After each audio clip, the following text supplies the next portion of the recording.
디모데전서 1장 1절부터 11절까지의 말씀, 저와 여러분이 한 절씩 교독하겠습니다.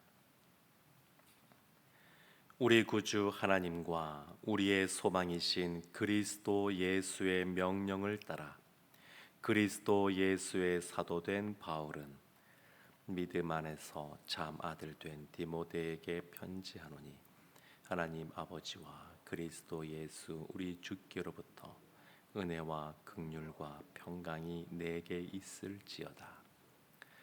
내가 마게도냐로 갈 때에 너를 권하여 에베소에 머물라 한 것은 어떤 사람들을 명하여 다른 교훈을 가르치지 말며 신화와 끝없는 족보에 몰두하지 말게 하려 함이라.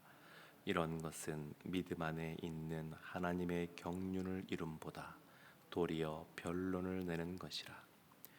이 교훈의 목적은 청결한 마음과 선한 양심과 거짓이 없는 믿음에서 나오는 사랑이거늘 사람들이 이에서 벗어나 헛된 말에 빠져 율법의 선생이 되려 하나 자기가 말하는 것이라 자기가 확증하는 것도 깨닫지 못하는 도다. 그러나 율법은 사람이 그것을 적법하게만 쓰면 선한 것임을 우리는 아노라.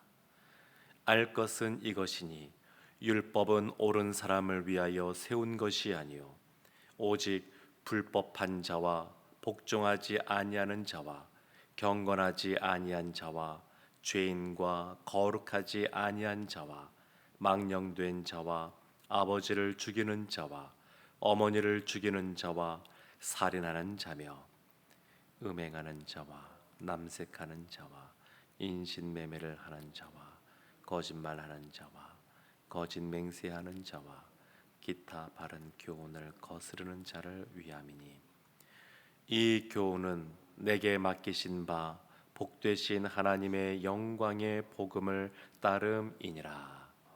아멘. 사도 바울이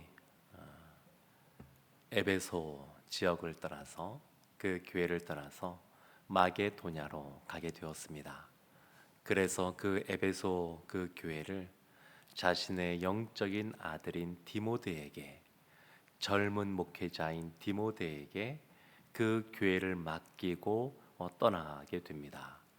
그러면서 이 에베소 교회가 아름답고 건강한 그러한 교회가 되기 위해서 목회자로서, 영적인 리더로서 어떠한 모습을 갖추고 있어야 되는지, 어떻게 목회해야 되는지 그것을 자세하게 설명하고 있습니다. 그래서 디모데 전후서는 목회 서신이다 이렇게 불려지기도 합니다. 근데 1절 말씀 보게 되면 사도 바울이 자기 자신을 이렇게 소개합니다. 그리스도 예수의 사도된 바울이 그리스도 예수의 사도 되었다 이렇게 말을 합니다. 그러니까 바울은 어떠한 존재냐? 그리스도 예수와 연결되어졌을 때 존재의 이유, 의미가 있는 사람이다라는 것입니다. 사도 바울은 그 예수 그리스도와 연결되어진 사람입니다. 그리고 그리스도 예수의 사도라고 말하는데, 이 사도라고 하는 말 자체는 보냄받은 사람이란 뜻입니다. 그러니까 사도 바울, 이 바울은 어떤 사람이냐? 그리스도 예수와 연결되어진 사람이고, 또 그 받은 사명 가지고 보냄받은 자로서 세상 가운데, 또 성도들 가운데 또 연결되어진 사람이다, 그런 의미를 담고 있습니다. 근데 1절 말씀을 찬찬히 보면 참 많은 것들을 이야기합니다. 거기 보면 하나님, 그리스도 예수의 명령 이렇게 나오는데, 하나님을 어떻게 표현하냐면 구주라고 표현합니다. 구주이신 하나님. 그리고 예수님을 어떻게 표현하냐면 우리의 소망이신 그리스도 예수. 하나님은 우리의 구주 되시고 그리고 예수님이 우리의 소망 되십니다. 소망이 다른 곳에서 오는 것이 아닙니다. 그리스도 예수 안에서 우리 가운데 주어지는 겁니다. 그런데 그 구주이신 하나님과 소망 되신 그리스도 예수의 명령을 따라서 자기 스스로 사도가 된 것이 아니라 예수 그리스도의 명령을 따라서 사도가 되었다. 스스로 사도가 된 것이 아니라 사도로 만들어졌다. 사도가 되었다. 이런 의미를 담고 있습니다. 근데 이 사도 바울이 2절 말씀에 보면 이런 식으로 또한 표현합니다. 믿음 안에서 참 아들 된 디모데에게 편지하노니. 디모데와 사도 바울은 너무너무 잘 아는 사이입니다. 영적인 아버지요 아들이요, 또 같은 목회자로서 함께 공유하는 것도 많이 있는, 비록 나이 차이는 있지만 믿음의 동력자이고 또 영적인 아버지와 아들과의 관계.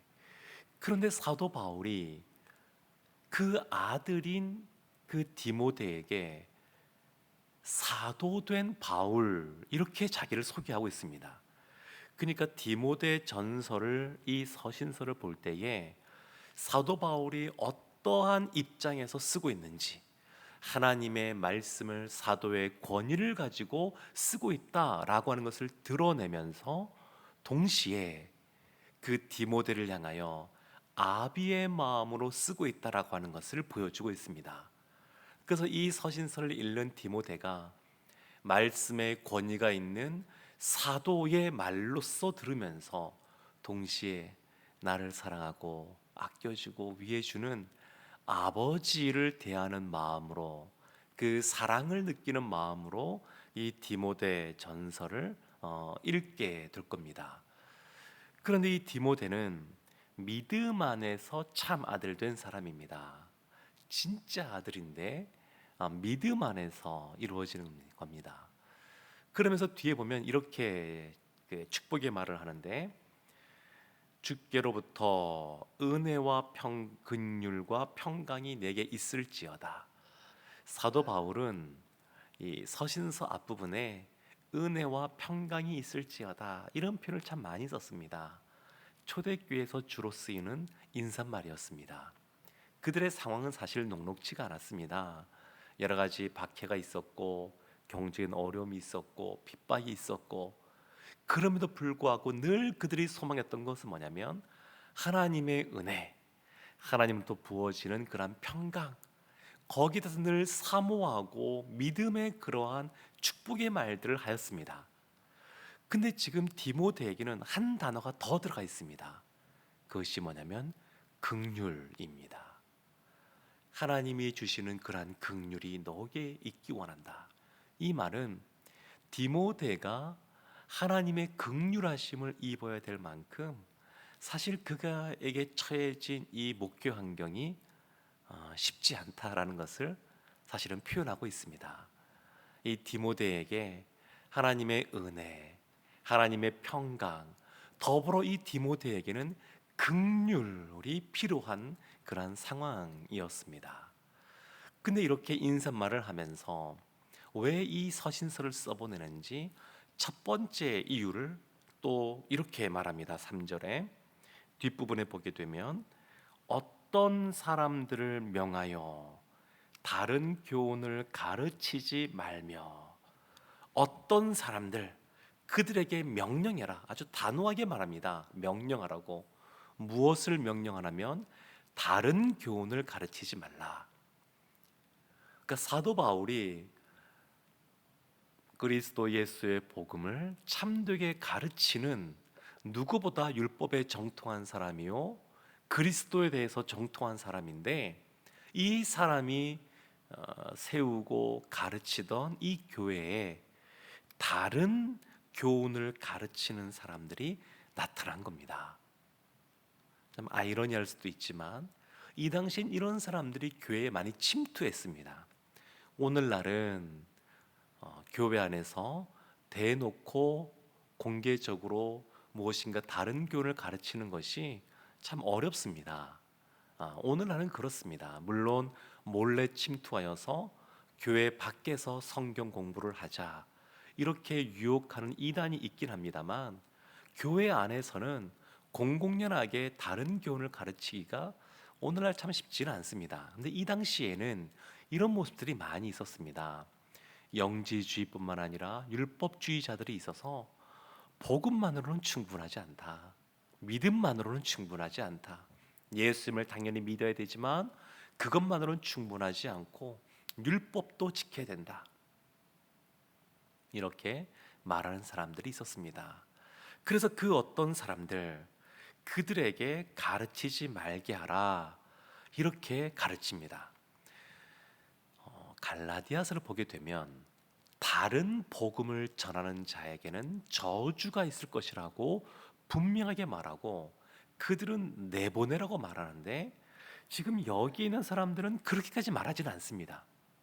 그러니까 다른 복음, 저주를 받을 만큼 끊어내야 될 그러한 사람들까지는 가지 않은 그러한 사람들을 갈 수 있습니다. 보통 이러한 다른 교훈을 누가 가르치냐면 초신자들이 보통 이렇게 하지 않습니다.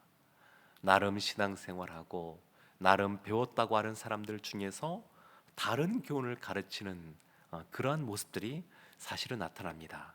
근데 사도 바울이 디모데에게 그걸 가르치지 말아라 이렇게 분명하게 말하고, 4절 말씀 보면 이것을 이런 식으로 또한 표현합니다.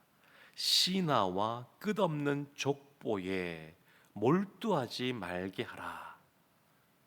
다 다른 것들입니다. 다른 교훈에 관련된 것들입니다. 신하와 끝없는 족보, 내가 예수님 믿은지 몇 대손 자손이다, 뭐 이런 것들을 내세우지 말라는 겁니다.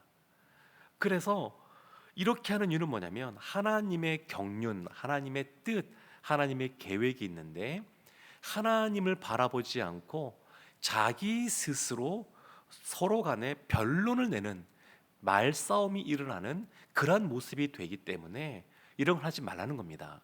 그러면서 보다 분명하게 이와 같이 교훈하는 목적에 대해서 5절에 이렇게 말씀합니다.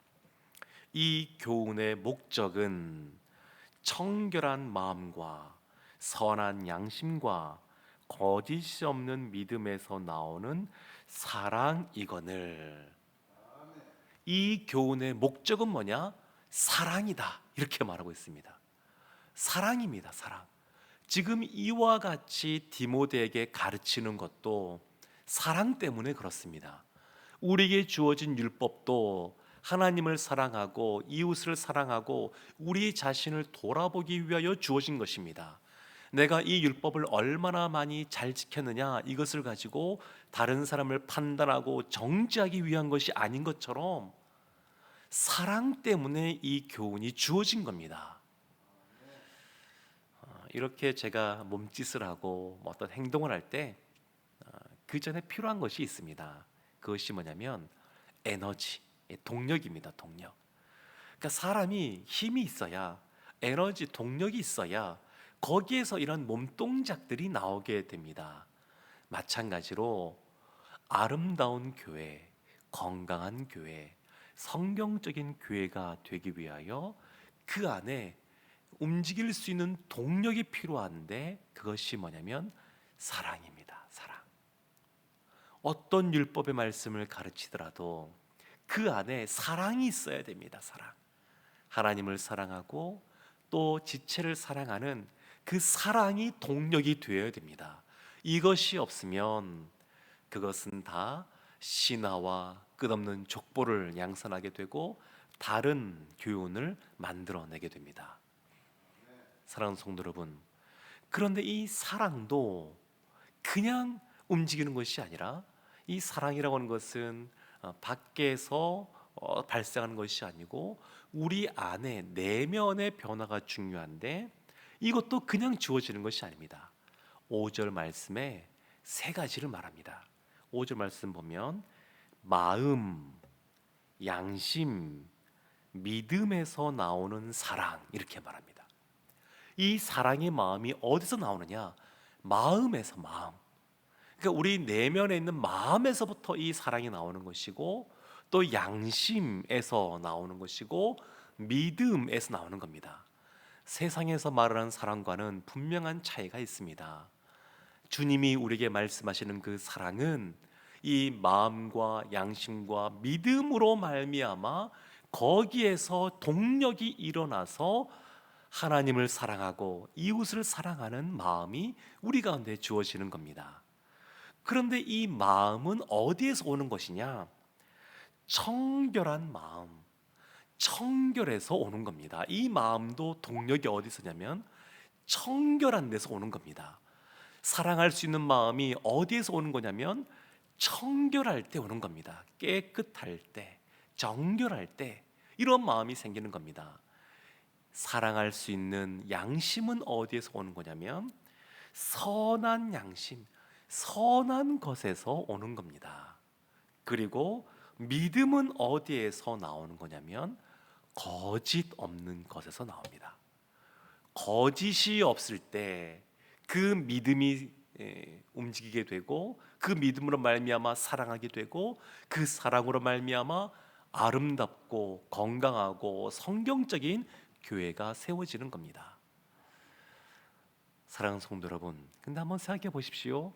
이 청결함, 선함, 거짓 없음, 이것이 사람에게 원래 있는 것입니까? 아닙니다.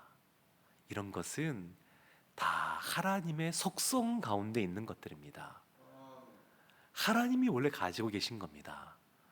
아담이 죄를 지은 이후에 이런 것들이 깨뜨려져서 사람은 가만히 있으면 청결하고 선하고 거짓 없는 모습으로 있지 못하고 정반대 방향으로 나가게 됩니다. 어떤 사람들이 다른 교훈을 말하는데, 빛이 비추면, 우리 몸에 빛이 비추면 그 바로 옆에 그림자가 생기는 것처럼 사실 이 빛과 어둠은 사실은 가까운 데 있습니다. 샛길이라고 하는 것은 큰 도로가 있으면 그 옆에 샛길이 있는 겁니다. 그러니까 늘 우리가 주님 앞에 빛된 모습으로, 그리고 대로를 걸어가는 모습으로 그러한 삶들을 살아가야 되는데, 우리 안에 이러한 청결함과 선함과 거짓 없음이 우리 안에 그냥 생기는 것이 아닙니다. 그래서 빛이신 예수 그리스도를 늘 바라보고 묵상하고 늘 하나님 안에 머물기를 힘쓰고 주님과 붙어 있는 우리가 되어야 그 안에서 청결한 그러한 믿음과 마음과 선한 양심과 거짓 없는 믿음이 우리 가운데 주어지게 되고, 그 안에서 사랑이 나오게 되고, 그래서 주님이 원하시는 아름다운 공동체를 만들어 갈 수가 있습니다. 오늘 추석 명절인데 우리의 가정도 사실은 마찬가지입니다. 교회만이 아니라 가정도 가장 작은 단위의 언약 공동체, 신앙 공동체가 되기를 하나님께서 계획하셨는데, 이 가정도 주님으로부터 오는 그러한 청결한 마음, 선한 양심, 거짓 없는 믿음으로 말미암아 주님의 그러한 사랑이 우리 가운데 부어질 때 아름다운 가정, 성경적인 가정이 됩니다. 오늘도 우리가 하나님 앞에 힘써 나아가 하나님 안에 거하며 하나님이 주시는 그러한 은혜와 긍휼과 평강을 받아 누리고 하나님 은혜 가운데 아름다운 가정, 또 믿음의 그러한 신앙 공동체를 세워가는 우리 모두가 되기를 주님의 이름으로 축원합니다. 아멘. 기도하겠습니다. 하나님, 우리에게 사랑을 부어 주시옵소서. 청결한 마음과 선한 양심과 거짓 없는 믿음으로 말미암아 하나님이 주시는 사랑을 받아 누리게 하여 주시옵소서. 어떤 사람을 정죄하기보다 그 사람을 사랑하고 용납해주고 품어주며, 그렇지만 다른 교훈에 대해서는 단호하게 그것을 막을 수 있는 하나님의 사람들 되게 하여 주옵소서. 그래 우리를 통하여 아름다운 가정, 성경적인 교회가 세워지게 하여 주옵소서. 예수님의 이름으로 기도합니다. 아멘.